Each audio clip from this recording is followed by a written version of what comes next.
Dear students, good afternoon. Myself Dr. Ashish Kar, Associate Professor in Chemistry, SEAT, RN Ruia Government College, Ramgarh Shekhawati, district Sikar, Rajasthan.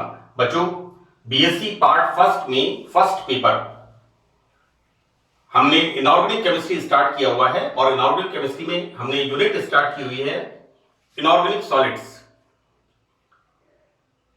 And ionic bonds, right. मैंने अभी तक ionic bond के बारे में बताया है, बॉन्ड हावर cycle explain किया है। इसके अलावा coordination number and radius ratio, समन्वय संख्या एवं त्रिज्यानुपात, एवं हमने विभिन्न समन्वय संख्याओं के लिए त्रिज्या अनुपात की गणना की थी। सामान्यतः आयनिक यौगिकों में समन्वय संख्या 4, 6 और 8 होती है। यहां बच्चों हम स्टार्ट करेंगे ये टॉपिक समन्वय लैटिस एनर्जी, क्रिस्टल जालक के निर्माण में एक बड़ा महत्वपूर्ण पद है लैटिस एनर्जी का निकलना।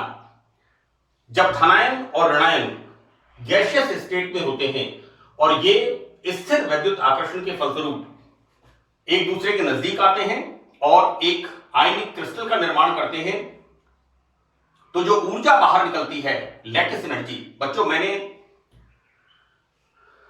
फर्स्ट लेक्चर में और सेकंड लेक्चर में आयनिक बॉन्ड के बारे में बताया था और बॉन्ड एंड हार्बर साइकिल, जो कि आयनिक क्रिस्टल के निर्माण में प्रयुक्त होने वाली विभिन्न ऊर्जाओं में heat of sublimation, heat of ionisation, heat of dissociation, electron affinity and lattice energy, हम लैटिस एनर्जी के बारे में, जालक ऊर्जा के बारे में पढ़ेंगे। तो बॉन्ड हावर चक्र इन सभी ऊर्जाओं में एक संबंध स्थापित करता है और बॉन्ड हावर चक्र एक थर्मोडायनेमिक साइकिल होता है। बच्चों, मैंने फर्स्ट लेक्चर में और सेकंड लेक्चर में यह बताया था कि जो ऊर्जा बाहर निकलती है, electron affinity and lattice energy, जालक ऊर्जा, यह बड़ा महत्वपूर्ण रोल अदा करती हैं किसी आयनिक यौगिक के निर्माण में। आपके अभी हम टॉपिक हमारा है लैटिस एनर्जी के बारे में, हम डिटेल में पढ़ेंगे। आपके इसका एक बड़ा क्वेश्चन, डेस्क्रिप्टिव क्वेश्चन पूछा जाता है कि जालक ऊर्जा को परिभाषित करिए एवं इसके अनुप्रयोगों का वर्णन करिए। और दूसरा इसमें करते हैं कि जालक ऊर्जा को निकालने के लिए बॉन्ड लैंडे इक्वेशन, ये बच्चों पूरा एक कंप्लीट सवाल बनता है, चाहे वो गंगा सिंह विश्वविद्यालय बीकानेर हो, चाहे वो पंडित दीनदयाल उपाध्याय यूनिवर्सिटी हो, राजस्थान यूनिवर्सिटी हो। ये कंप्लीट क्वेश्चन लैटिस एनर्जी का बनता है, जिसमें लैटिस एनर्जी की डेफिनेशन, लैटिस एनर्जी का एक्सप्लेनेशन, लैटिस एनर्जी के एप्लीकेशंस, जालक ऊर्जा के अनुप्रयोग एवं जालक ऊर्जा के लिए बॉन्ड एंड लैंडे इक्वेशन, इसके बारे में बच्चों एक कंप्लीट सवाल बनता है। तो हम बच्चों स्टार्ट करते हैं कि हमने फर्स्ट लेक्चर में, जिसमें मैंने बताया था कि आयनिक कंपाउंड्स बनते हैं तो जब आयंस का इलेक्ट्रॉन के स्थानांतरण के परिणाम स्वरूप निर्माण हो जाता है, तो बच्चों यहां पर धनायन और ऋणायन बनते हैं और आयनों के बीच में स्थिर वैद्युत आकर्षण बल होते हैं, जिसके परिणाम स्वरूप ऊर्जा निकलती है, जालक ऊर्जा, और आयंस गैसियस स्टेट से सॉलिड स्टेट में, सॉलिड क्रिस्टल में कन्वर्ट हो जाते हैं। यहां बच्चों देखिए कि एक मोल पदार्थ को क्रिस्टलीय अवस्था में प्राप्त करने के लिए आवश्यक गैसीय धनायनों व ऋणायनों के मध्य आकर्षण के फलस्वरूप मुक्त हुई ऊर्जा जालक ऊर्जा कहलाती है। बच्चों, लेक्चर फर्स्ट में और लेक्चर सेकंड में मैंने बताया था कि किस प्रकार सोडियम धनायन जो कि गैसियस स्टेट में होते हैं और क्लोराइड ऋणायन जो कि गैसियस स्टेट में होते हैं। तो बच्चों ये धनायन और ऋणायन जब एक दूसरे के पास आते हैं और एक solid crystal, obviously crystal solid होता है, का निर्माण होता है, तो जो ऊर्जा बाहर निकलती है उसे हम कहते हैं मुक्त हुई ऊर्जा, जालक ऊर्जा कहलाती है। बच्चों यहां पर धनायन और ऋणायन इन द गैसियस स्टेट, और यहां पर फॉर्मेशन होता है क्रिस्टल का M+X-, और जैसा मैंने आपको बताया है फर्स्ट और सेकंड लेक्चर में Na+Cl-, ये एक आयनिक क्रिस्टल का निर्माण होता है, और यहां पर लैटिस एनर्जी, जालक ऊर्जा U, ये बाहर निकलती है। इस बात को हम वाइस वर्सा, उल्टे तरीके से बोलें कि एक मोल आयनिक क्रिस्टल को, this is the ionic solid, ये प्रोसेस, ये बताया डेफिनेशन मैंने इस तरह से। अब यहां पर एक मोल आयनिक क्रिस्टल को पृथक पृथक आयनों में, यानी एक मोल आयनिक क्रिस्टल को धनायन एवं ऋणायन में विभक्त करने के लिए, एक मोल आयनिक क्रिस्टल को धनायन और ऋणायन में तोड़ने के लिए जो ऊर्जा प्रयुक्त होती है उसे हम कहते हैं बच्चों क्रिस्टल की लैटिस एनर्जी, राइट। तो बच्चों this is the vice versa का साइन है। यहां पर जब धनायन और ऋणायन जो कि गैसियस स्टेट में होते हैं, इनके आकर्षण के फलस्वरूप, इनके अट्रैक्शन के परिणाम स्वरूप जो ऊर्जा निकलती है, this energy is lattice energy, और एक मोल सॉलिड क्रिस्टल को उसके धनायन और ऋणायन में विभक्त करने के लिए जो एनर्जी देनी पड़ती है, that is the lattice energy. बच्चों यहां पर यदि किसी क्रिस्टल में धनायन व ऋणायन के बीच केवल आकर्षण बल होंगे तो आयंस एक दूसरे में प्रवेश करने की कोशिश करते, राइट। अगर यहां पर स्थिति इस तरह की होती कि सिर्फ यहां पर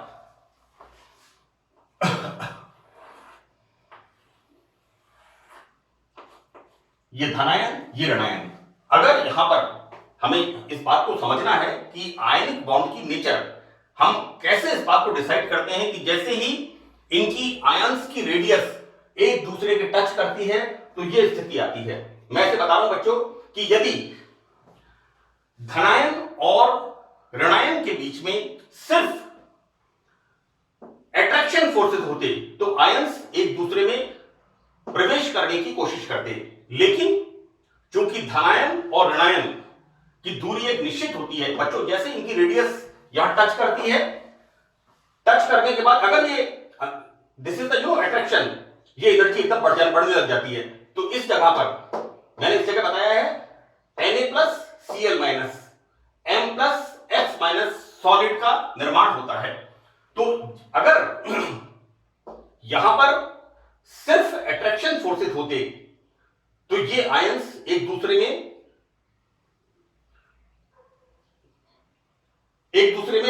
साथ मिक्स होने की, मिलने की कोशिश करते, लेकिन ऐसा नहीं होता। यहां पर आयनिक यौगिकों में क्या होता है कि धनायन और ऋणायन एक निश्चित दूरी पर होते हैं, अतः इनके मध्य प्रतिकर्षी बल भी होते हैं। इस प्रकार आयंस एक निश्चित दूरी, जिसे बंद दूरी कहते हैं, पर रहते हैं। देखो बेटा, ऐसा है कि जब बॉन्डिंग होती है ना, तो बॉन्डिंग में कई बार बॉन्डिंग सब तरह की होती है। पड़ोसियों की बॉन्डिंग होती है, दोस्तों की बॉन्डिंग होती है, रिलेशंस की बॉन्डिंग होती है। रिलेशंस में सारे रिलेशंस आ गए, है ना, ब्रदर के रिलेशन होते हैं, लेकिन एक सीमा तक तो वो चीजें ठीक होती हैं, अदरवाइज फिर एक्सोथर्मिक रिएक्शन, प्रतिकर्षण हो जाता है ना। तो यहां पर बच्चों देखिए कि आयंस एक निश्चित दूरी पर आके रुक जाते हैं। यहां पर जैसे इन आयंस की रेडियस एक दूसरे को टच करती है, राइट, तो यहां पर ये स्टेबल स्टेट होती है। हम देखते हैं बच्चों, हम लैटिस एनर्जी दो तरह की है, एक तो अट्रैक्शन और एक है रिपल्शन। यहां पर जालक ऊर्जा बच्चों, this is the this we is the potential energy, स्थितिज ऊर्जा। एक है यहां पर अट्रैक्शन की और एक है रिपल्शन की। ये एक दूसरे को यहां पर बैलेंस करते हैं। होता क्या है बच्चों, देखिए मैंने एक जालक ऊर्जा के लिए चित्र बनाया है कि इस जगह पर R r दूरी पर जब धनायन और ऋणायन एक दूसरे से काफी दूरी पर होते हैं, या फिर मैं इसे ये कहूं कि जैसा हमने फर्स्ट लेक्चर में और सेकंड लेक्चर में फोर्थ स्टेप में देखा कि धनायन गैसियस और ऋणायन गैसियस स्टेट में Na+ in the gaseous state एवं Cl- in the gaseous state एक दूसरे से दूर होते हैं, लेकिन जैसे ही उनमें अट्रैक्शन स्टार्ट होता है एनर्जी कम होना, एनर्जी रिलीज होना शुरू होती है, that is the latest energy. और इस जगह पर आकर क्या होता है बच्चों, ये क्रिस्टल का निर्माण होता है M+X-, और यदि आयंस एक दूसरे में प्रवेश करने की कोशिश करते हैं तो दिस एनर्जी विल इंक्रीज, यहां पर रिपल्शन की एनर्जी बढ़ जाती है। तो ये बच्चों ग्राफ में बताया है कि किस तरह से धनायन और ऋणायन जब एक दूसरे के नजदीक आते हैं तो इस जगह पर आके क्रिस्टल का फॉर्मेशन होता है, और अगर आयंस एक दूसरे में प्रवेश करने की कोशिश करते हैं तो this is the graph C, this is the graph C. ये ग्राफ यहां पर इस तरह से बढ़ जाता है, राइट। एक बच्चों ने डॉटेड लाइन से बताया है कि यदि समान आवेशित एक दूसरे के नजदीक आते हैं, धनायन एक दूसरे के पास आते हैं, ऐसी स्थिति में ये आयंस यहां पर एनर्जी बढ़ जाती है। This is the graph B, this shows E repulsion. ये किस चीज को इंडिकेट कर रहा है कि जब समान आवेशित आयन एक दूसरे के नजदीक आते हैं। तीसरा बच्चों एक ग्राफ इसके अंदर है ए। ये ए क्या है कि यहां पर इस स्टेट पर आकर के ये जो एरो बना हुआ है यहां पर मैंने लगाया बच्चों, इस जगह पर यहां पर आकर के स्थिति क्या होती है, ये वाली, जब धनायन और ऋणायन की रेडियस एक दूसरे को टच करती है, यानी ये ग्राफ ये डॉटेड लाइन की तरह नहीं होता। ये किसको इंडिकेट कर रहा है, ई अट्रैक्शन को। ये क्या होता है, जैसे इस जगह पर धनायन और ऋणायन की त्रिज्या एक दूसरे को स्पर्श करती है, द एनर्जी विल इंक्रीज। यहां पर रिपल्शन की एनर्जी बढ़ जाती है और यहां पर इस जगह पर क्रिस्टल सॉलिड का निर्माण होता है।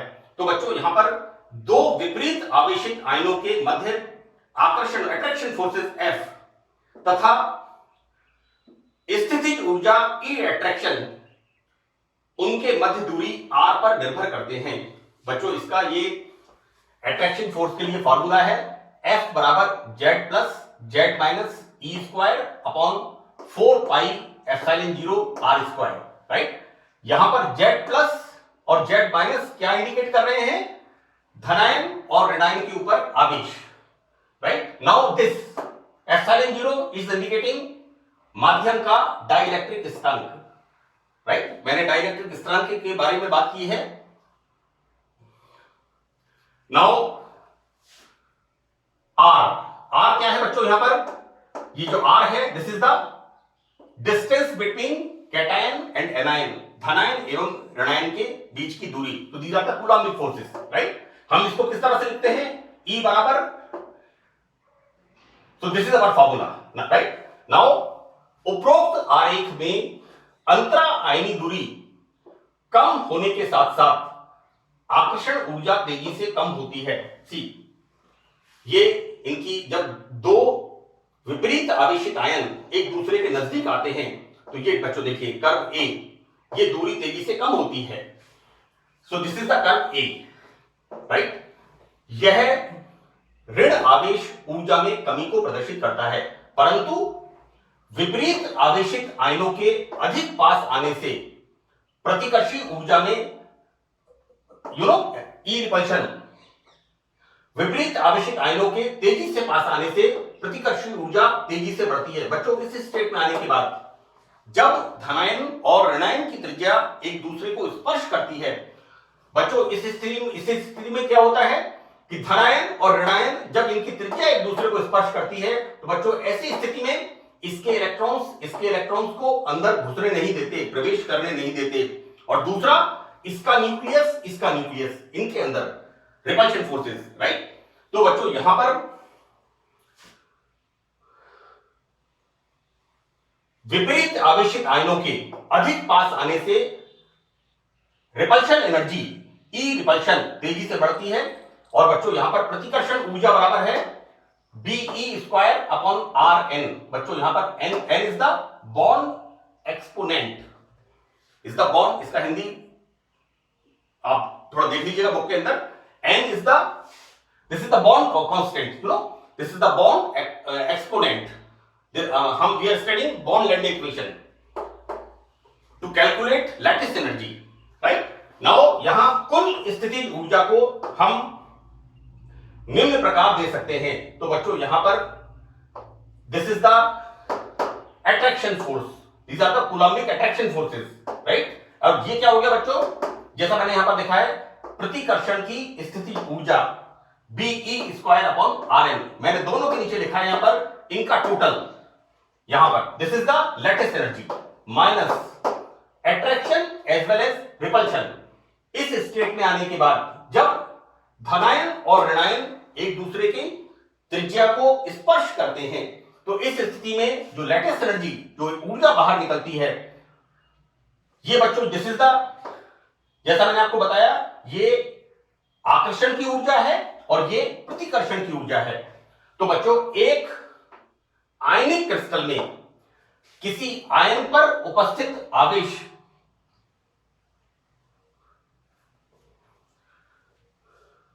देखो ऐसा होता है बेटा कि इसमें इसको इस तरह से बताया है कि यहां पर ये एक आयन है और इसके चारों तरफ इस तरह से, राइट। ये बच्चों दूसरा है, इसके चारों तरफ,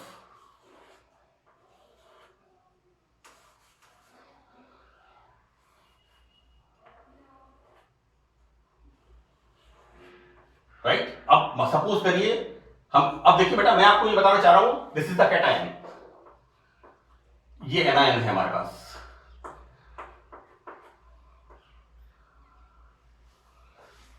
ये जो मैंने लाइन लिखी है, इसका ये मतलब है कि एक आयनिक क्रिस्टल में किसी आयन पर उपस्थित बल केवल उन विपरीत आवेशित आयनों के कारण नहीं होता है जो इससे सीधे घिरे हुए होते हैं, बल्कि उन समान आवेशित आयनों के कारण भी होता है जो इससे काफी दूरी पर होते हैं। बच्चों ऐसा है कि ये जो धनावेश है, ये धनावेश इन ऋणायनों के द्वारा घिरा हुआ है, ये जो धनायन है ये अपने चारों तरफ ऋणायनों से घिरा हुआ है, राइट। अब यहां पर जब क्रिस्टल का फॉर्मेशन होता है तो ये धनावेश इन ऋणावेशों से भी संपर्क रखता है। यानी मैं आपको ये बताना चाह रहा हूं यहां पर ये जो धनावेश है इसका इसके साथ भी इंटरेक्शन होता है, इसी के परिणाम स्वरूप क्रिस्टल का निर्माण होता है। देखो बेटा एक आयनिक क्रिस्टल में किसी आयन पर उपस्थित बल, ये जो अट्रैक्शन फोर्स है, ये सिर्फ इन्हीं के बीच में नहीं होता, ये धनायन इससे भी अट्रैक्शन रखता है, केवल उन विपरीत आवेशित आयनों के कारण नहीं होता है जो उससे सीधे रूप से घिरे हुए हैं। यहां पर इनके बीच में ऐसा नहीं है कि यहां पर इस धनायन का अट्रैक्शन इसी के साथ है, बल्कि उन समान आवेशित आयनों के कारण भी होता है जो इससे काफी दूरी पर है। बच्चों इस आयन का इंटरेक्शन इसके साथ भी होता है, इसका इसके साथ भी होता है। यहां पर क्रिस्टल का निर्माण, बच्चों यहां पर क्रिस्टल के निर्माण के अंदर क्या होता है कि जो आयन सीधे अपने विपरीत आवेशित आयनों से घिरे हुए हैं उन्हीं के बीच के अंदर अट्रैक्शन या रिपल्शन नहीं होता। यहां पर उन आयनों के साथ भी इनका इंटरेक्शन का मतलब है आइदर अट्रैक्शन और रिपल्शन, दोनों फोर्सेस होते हैं जो कि इनसे दूरी पर स्थित होते हैं, राइट। मैं बच्चों इसका एक स्ट्रक्चर बना करके, एक संरचना बना करके लैटिस एनर्जी को इसके नेक्स्ट लेक्चर में एक्सप्लेन करूंगा, इसलिए मैंने यहां लिख दिया है part continue part 8, this part further continue in the 8th part, right. मैं इसके बाद, क्योंकि ये एक लेक्चर में कंप्लीट नहीं होगा, इसलिए मैं इसको 2 पार्ट में कंटिन्यू करूंगा। So that's all in this lecture. अब मुझे उम्मीद है कि आपको समझ में आया होगा।